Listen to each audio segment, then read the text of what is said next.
نحمدہ و نصلی و نسلم علی رسولہ الکریم اما بعد فاعوذ باللہ من الشیطان الرجیم بسم اللہ الرحمن الرحیم ان اللہ و ملائکتہ یصلون علی النبی یا ایھا الذین آمنوا صلوا علیہ وسلموا تسلیما۔ السلام علیکم معزز سامعین، آج کا ہمارا موضوع ہے مال خرچ کرنے کے بارے میں اسلامی تعلیم۔ تو اس حوالے سے آقا علیہ الصلوۃ والسلام کی بہت ساری حدیث مبارکہ موجود ہیں، اسی کے پیش نظر ہم ایک حدیث مبارکہ کو سامنے رکھتے ہوئے اس کی وضاحت کریں گے۔ حضرت جابر بن عبداللہ رضی اللہ تعالی عنہ سے روایت ہے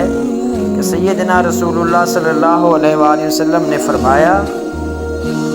کہ جب اللہ تعالیٰ مال عطا فرمائے اور تم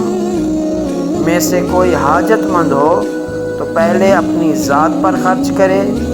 پھر اگر مال بچ جائے تو گھر والوں پر خرچ کرے، اس کے بعد بھی بچ جائے تو اپنے جو دیگر رشتہ دار ہیں ان پر، پھر بھی اگر مال زیادہ ہے تو جائز مصارف پر صرف کرے، یعنی جائز خرچ کرنے کی جگہ پر مال کو خرچ کرے۔ تو اسی طرح جتنی بھی مختلف احادیث مبارکہ ہیں تو سب کا خلاصہ یہ ہے کہ جب کسی مسلمان کو مال حلال حاصل ہو تو پہلے حسب ضرورت اپنی ذات پر اور جن کا خرچ لازم ہے ان پر خرچ کرے، پھر اس کے بعد صلہ رحمی اور نفلی صدقات و خیرات میں بھی سستی نہ کرے۔ جن افراد کا خرچ واجب ہے وہ یہ ہیں: بیوی تنگ دست ہو یا مالدار، اس کے اخراجات شوہر پر واجب ہیں۔ اسی طرح نابالغ اولاد جبکہ مالدار نہ ہو، ایسی ہی بالغ بیٹا جو کسی عذر کی وجہ سے کما نہ سکتا ہو اور بیٹی کی جب تک شادی نہ ہو، تو ان تمام کا نفقہ باپ پر واجب ہے۔ اسی طرح باپ، ماں، دادا دادی، نانا نانی اگر تنگ دست ہوں تو ان پر خرچ بھی لازم ہے۔ اسی طرح نمبر 4 پہ ان افراد کا ذکر ہے کہ جو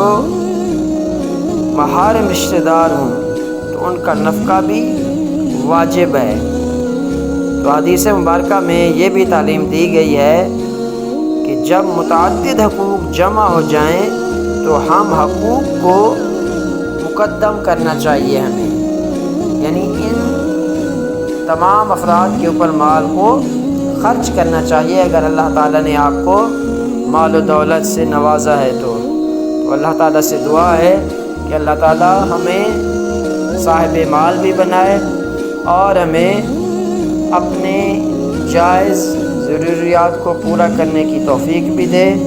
اور اس کے ساتھ ساتھ ہمیں جو ہمارے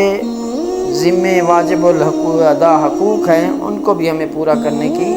توفیق عطا فرمائے۔ وما علینا الا البلاغ المبین۔